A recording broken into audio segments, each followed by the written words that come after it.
Ladies and gentlemen, welcome back to another episode of Healing with Seb. It's one that I've not really been preparing myself to do, but thought it could be helpful for some people. So today we're talking about the science and soul of getting unstuck. You know, that's perfect for this show because, it bridges the gap between, your physical brain and spiritual self. When people feel stuck, they often blame their lack of willpower. But the reality is usually a conflict between your biology and your evolution. Now, I'm no scientist here. But let's break down the science and the soul. So the science, the safety of the rut, let's come in from a neurological perspective for a second.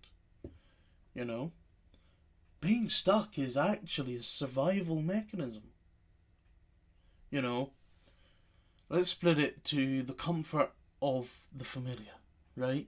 Your brain's primary job is to keep you alive. Not happy, alive. To your amygdala, a known miserable situation, let's say from last week's episode, the old norm, the X, is safer than an unknown happy one. Because the brain already knows you can survive misery. Think of your habits as like deep grooves in a dirt road. It takes massive energy to steer the wheels out of those grooves. This is why just thinking positively doesn't work. You have to physically build new roads through repetition. Spiritually being stuck is a sign that you're in a liminal space. The threshold between who you were and who you are becoming. Your soul is ready to expand. But your ego is terrified of losing its identity. If you aren't the person in a relationship with X, then who are you? The stuckness is the friction between your soul's desire to grow and your ego's desire to stay the same. The lesson of stillness. Sometimes, stuck isn't a dead end. It's a cocoon phase. Just like a caterpillar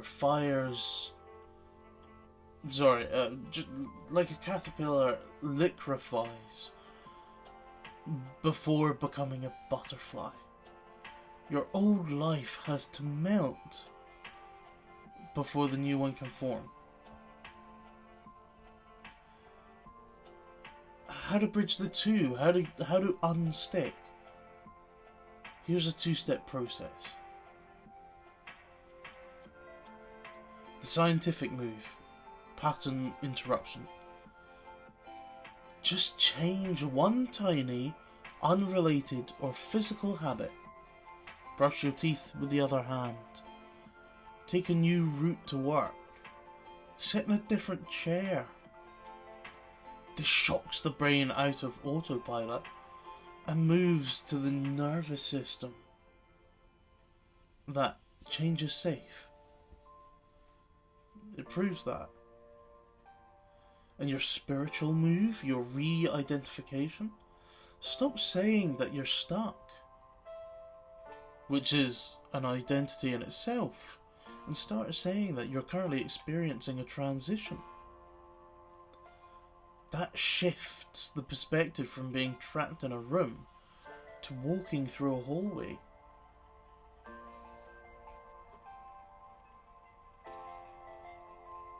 Let's discuss the non-duality here. The you that feels stuck is just a thought. The awareness watching you, watching the stuckness, is actually perfectly free and moving at the speed of light. When you identify with the observer rather than the sensation, the feeling of being stuck naturally begins to dissolve.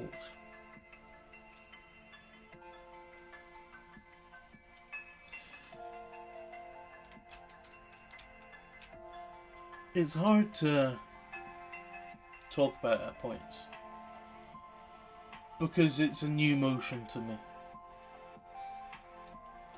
But to help move from the conceptual to the practical, here are 4 prompts to unearth the biological and spiritual roots of feeling stuck.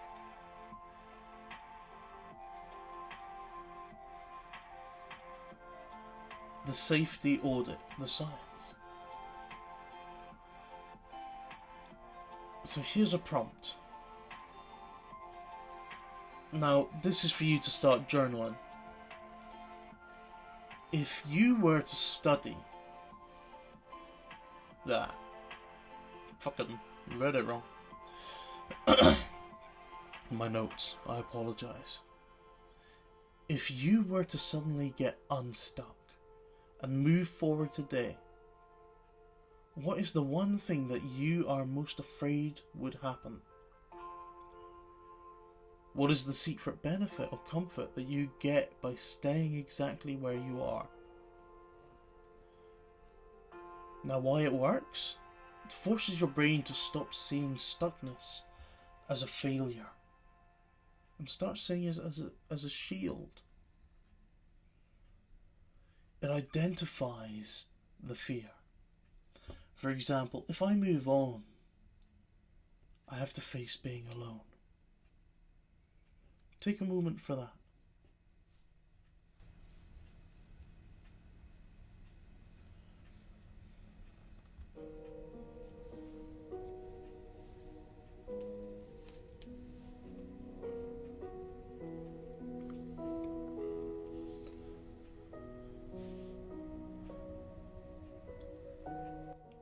How about the identity stripped down, the soul?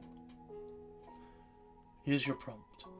List 5 things you believe to be true about yourself that start with I am. For example, I am a partner. I am a failure. I am a mess. I am a friend. I am a brother. I am a son. I am a daughter. Now cross them all out. Who is that person that remains when all those labels are gone? Who are you? This leans into non-duality. It helps you realise that the stuck person is just a collection of old labels. But you are always free.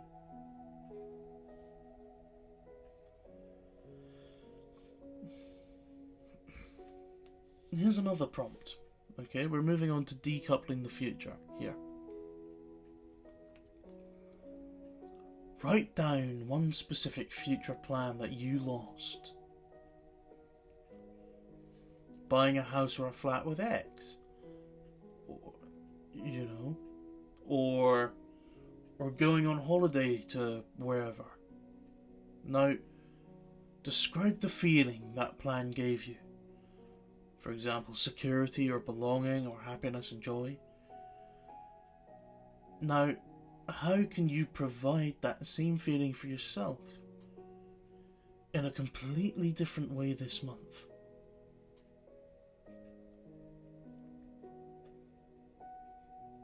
Because that's going to prove to you while the person is gone, the destination is still reachable.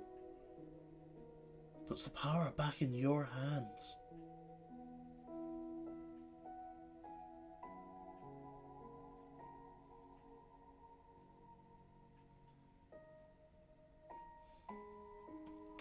I just want you to have a think for a moment.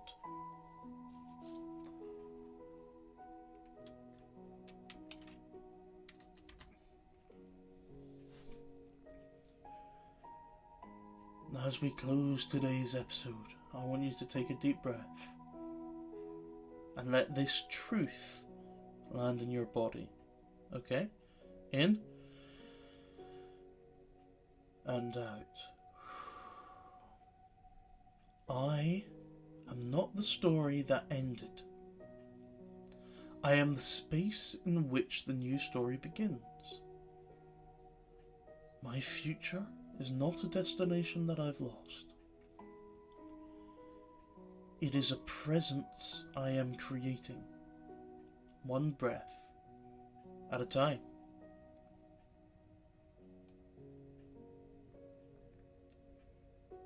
I'll see you later, guys. Have a good one.